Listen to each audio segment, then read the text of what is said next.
So guys आज हम बात करने वाले असाइनमेंट और इंजीनियरिंग में रहने वाले हर बच्चों को असाइनमेंट का ये भूत पता ही होगा कि भाई कितना कितना कष्ट करना पड़ता है इस असाइनमेंट को करने के लिए।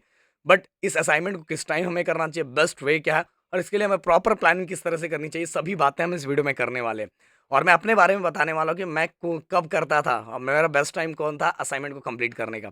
सो गाइज असाइनमेंट के बारे में अगर पहला क्वेश्चन यही होगा कि सर असाइनमेंट करना इंपॉर्टेंट है कि नहीं है, तो भाई अगर मैं 10th एंड 12th की बात करूँ तो 10th एंड 12th में हमें होमवर्क मिलता था और वो होमवर्क क्या करता था, टीचर बोलती थी अगर आप सबमिट नहीं करोगे तो बोर्ड एग्जाम में, जो फाइनल एग्जाम में आपको जो इंटरनल मार्क्स मिलता है उसमें हम कम कर देंगे। तो उस डर से बहुत बच्चे करते थे, बहुत बच्चे नहीं करते थे, कुछ बच्चे करते थे, कुछ जुगाड़ कर लेते थे। तो बट फाइनली जब रिजल्ट आता तो हमें पता चलता है कि अगर सब कुछ सिस्टम से सही है, मतलब टीचर से सब कुछ सही है, समझ रहे हो ना, तो इंटरनल मार्क्स उन बच्चों को आराम से मिल जाता है। ओके, बट गाइस इंजीनियरिंग में थोड़ा केस उसका उल्टा है। अगर आप असाइनमेंट सही टाइम पे सबमिट नहीं करते first year, second year, third year तक, तो एटलीस्ट तो फर्स्ट ईयर तो आपको सिस्टमैटिक करना है। थर्ड ईयर तक अगर आपने अपना सब रैंकिंग वैंकिंग सब कुछ अच्छा रखा है तो थोड़ा बहुत हो जाता है ऊपर नीचे, फिर भी असाइनमेंट तो आपको सबमिट करना ही पड़ता है। तो असाइनमेंट अगर आपने ऑन टाइम सबमिट किया तो ये जो मार्क्स, इसके जो मार्क्स होते हैं, इसके भी टर्म वर्क के मार्क्स होते हैं, तो ये जो मार्क्स होते हैं पूरे मार्क्स आपको मिलते हैं। तो भाई ये आपके लिए प्रॉफिट है क्योंकि इससे आपका पॉइंटर इंक्रीज होता है, तो असाइनमेंट है। बट बहुत सारे बच्चे असाइनमेंट को एक स्टडी की तरह देखते हैं, कुछ बच्चे असाइनमेंट को असाइनमेंट की तरह देखते हैं। जैसे मैं भी असाइनमेंट को असाइनमेंट की तरह देखता हूँ, सबका तरीका अलग अलग। मैं फटाफट फटाफट बस कंप्लीट करना जानता था और मैं कब कंप्लीट करता था वो मैं लास्ट में बताऊंगा। ओके, इसलिए मैं बोल रहा हूँ मैं फटाफट कंप्लीट करता था, बट असाइनमेंट बहुत इंपॉर्टेंट है भाई। मेरी छोड़ो, सबका अलग अलग केस है, सब लोग अलग अलग तरीके से करते हैं। असाइनमेंट के जो क्वेश्चंस दिए रहते हैं वही क्वेश्चंस बहुत सारे हमारे यूटी में आते हैं। तो अगर असाइनमेंट को आप साथ में पढ़ते जाओगे तो आपका हेल्प होता है।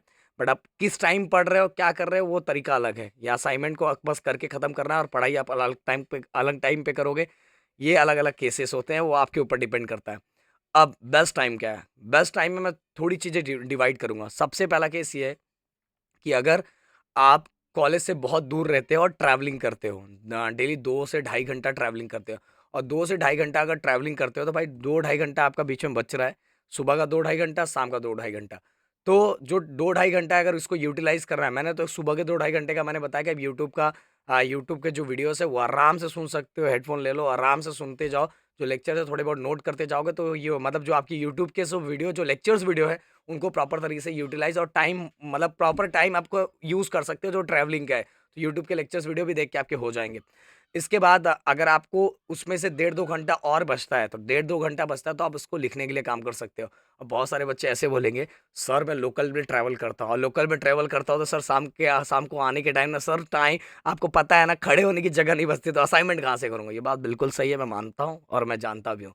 मैं बोल रहा हूँ कुछ केसेस, अगर जिस केसेस में आपको टाइम मिल गया, जगह मिल गई, ऐसे केसेस होते हैं जो ट्रैवल दूसरी जगह से कर रहे हैं, उनके लिए मैं बोल रहा हूँ। अगर ऐसे केसेस है जिनकी जगह ही नहीं मिल रहा, खड़े होके जा, मतलब खड़े होने का भी जगह नहीं मिल रहा है, वो कैसे करेंगे? तो मुझे भी पता है, मैंने बोला कि ऑप्शन दे रहा हूँ। इसके बाद गाइस कुछ चीज़ें मैं फॉलो करता था। मैं क्या करता था, असाइनमेंट को मैं किस टाइम पे करता था? असाइनमेंट को मैं ज़्यादातर खत्म करता था कॉलेज में ही। ओके, तो ये बहुत सारे बच्चे कर सकते हैं, जो हॉस्टल में रहते हैं बच्चे वो भी कर सकते हैं। अगर जो नहीं, ये भी नहीं कर सकते, उनके लिए भी मेरे पास एक ऑप्शन है कि उनको कब करना चाहिए। तो मैं क्या करता था कि मुझे देखो 45 मिनट्स, हमें तो 1 घंटा 45 टू 50 मिनट्स का हमें बीच में ब्रेक मिलता था। और जो ब्रेक मिलता था मैं उसमें 15 टू 20 मिनट्स में जो खाना पीना रहता, खा पी के मस्त हो जाता था। क्योंकि मैं डाइट फॉलो करता था, आप सभी को बताया, तो मैं अपने डाइट को साथ में लेके जाता था और फटाफट खा हो के फिर लिखने बैठ जाता था फटाफट, क्योंकि मुझे घर पे आके, अपने रूम पे आके लिखना मुझे पसंद नहीं था। तो 95 टू 99% मैं अपने असाइनमेंट को कॉलेज में ही कंप्लीट कर लेता था, पूरी तरह से कंप्लीट कर लेता। हाँ, एक दो कभी नहीं हो पाता था तो उसको मैं कंप्लीट करता था, और कब कंप्लीट करता था वो भी बताऊंगा। तो इसीलिए ज़्यादा ट्राई करो कि कॉलेज में ही अगर कुछ लेक्चर्स मिल रहे हैं या तो कुछ ब्रेक मिल रहा है, उसमें अपने असाइनमेंट कंप्लीट करने का ट्राई करो, जिससे आपके पास टाइम, जो जो टाइम कम मिल रहा है ना, वो टाइम आपका सेव होता रहेगा, जिससे आपको एक्स्ट्रा स्टडी के लिए और एक्स्ट्रा सेल्फ स्टडी के लिए या बाकी स्किल्स के लिए टाइम मिलेगा। तो भाई ये टाइम बचाने का अच्छा तरीका है। ओके, अब इसके बाद कुछ ऐसे केसेस होंगे जब अपने को कॉलेज में टाइम ही नहीं मिल रहा है, कुछ टाइम नहीं मिल रहा है, नहीं हो पा रहा है, तो आपको बेस्ट टाइम असाइनमेंट करने का है भाई, रात को करो। जब सबको नींद आता है ना, उस समय असाइनमेंट करो, मजबूरी में थोड़ा डोलो वोलो और उस समय करो। क्योंकि जब आप फ्रेश हो ना, तो फ्रेश होने के टाइम असाइनमेंट को मत करो। मैं बोल रहा हूँ फ्रेश होने के टाइम अपनी स्टडी करो, न्यूमेरिकल बेस्ड जो सब्जेक्ट है उसको करो। जैसे मॉर्निंग के टाइम मैं सजेशन ही नहीं देता हूँ कि भाई बिल्कुल करो। ज़्यादातर जब थके हारे रहोगे ना तो असाइनमेंट करो। अपने को थोड़ा मजबूरी में डालना ही पड़ा, बोलोगे सब थके हारे हैं तो कैसे लिखेंगे, लिखना ही पड़ेगा क्योंकि फ्रेश माइंड सब्जेक्ट पे ध्यान दो। मैं यही बोलूँगा सब्जेक्ट पे ध्यान दो। असाइनमेंट को देखो आप मेरी बातों को फ़ॉलो कर सकते हो या तो बहुत सारे बच्चे ऐसा मेरे भी क्लास में बहुत सारे ऐसे बच्चे थे जो असाइनमेंट को लिखते-लिखते अपनी स्टडी मतलब वो उसको याद भी करते जाते थे, सॉल्व भी करते थे, फिर असाइनमेंट करते थे। पर मैं क्या सोचता था यार वो अगर मैं करूँगा तो फिर से गधा मुजरी वापस करना पड़ेगा इसलिए असाइनमेंट को असाइनमेंट करके कंप्लीट करके सबमिट कर देते हैं।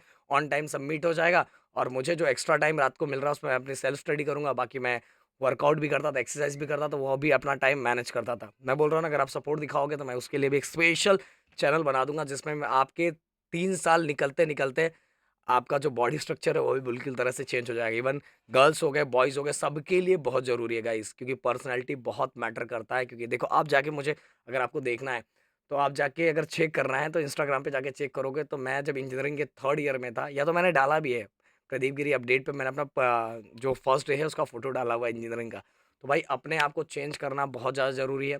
आप कितने केजी के हो? भाई मैं जब इंजीनियरिंग के 3rd ईयर तक गया था तो मैं 48 टू 49 केजी का था, तो भाई वो भी बहुत ज़रूरी है। तो भाई ये बता रहा हूँ कि इस तरह से अपने असाइनमेंट को बेस्ट टाइम में अच्छे से करके अपने टाइम को बचा सकते हो और असाइनमेंट बहुत इंपॉर्टेंट है गाइस, बहुत इंपॉर्टेंट 2-4 चीज़ों के वाइज़ बता दें। स्टडी वाइज़ भी इंपॉर्टेंट है क्योंकि इसके क्वेश्चंस बहुत सारे आते हैं और अगर और भी कोई डाउट है प्लीज़ कमेंट करके मुझसे पूछ सकते हो। Thank you so much guys and जय हिंद दोस्तों।